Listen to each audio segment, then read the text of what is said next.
કેશોદ પીએસઆઈને ઝાપટ મારી આંખે ઈજા પહોંચાડવાના કેસમાં શેરગઢ ગામના સરપંચ સહિત 2 શખ્સો વિરુદ્ધ પોલીસે ફરજ રોકાવટની ફરિયાદ નોંધી છે।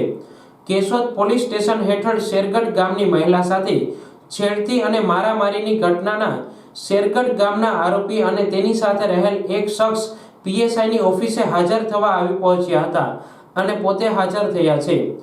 તાત્કાલિક તપાસ પૂર્ણ કરો, અમારે બહારગામ જવું છે તેમ કહી પોલીસની કાર્યવાહી સામે સવાલો કરી ઉશ્કેરાઈ ગયા હતા અને પીએસઆઈ સાથે ઝપાઝપી કરી તેને ઝાપટ ઝીકી દઈ આંખમાં ઈજા પહોંચાડતા કેશોદ પોલીસે બંને આરોપી વિરુદ્ધ ફરજ રૂકાવટ સહિતની કલમો હેઠળ ગુનો નોંધી તપાસ હાથ ધરી છે।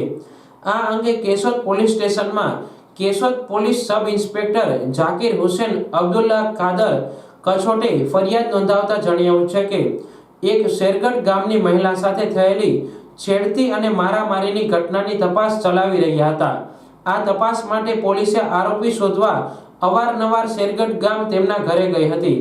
આરોપી ન મળી આવતા નોટિસ પણ ફટકારી હતી।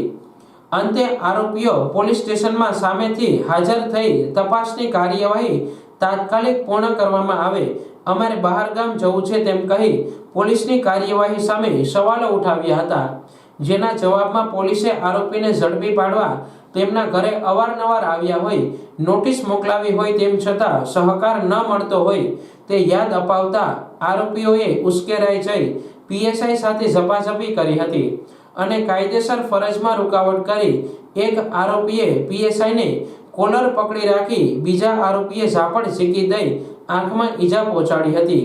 આથી પીએસઆઈએ સરકારી હોસ્પિટલમાં સારવાર લઈ કેશોદ પોલીસ સ્ટેશનમાં ફરિયાદ નોંધાવી હતી।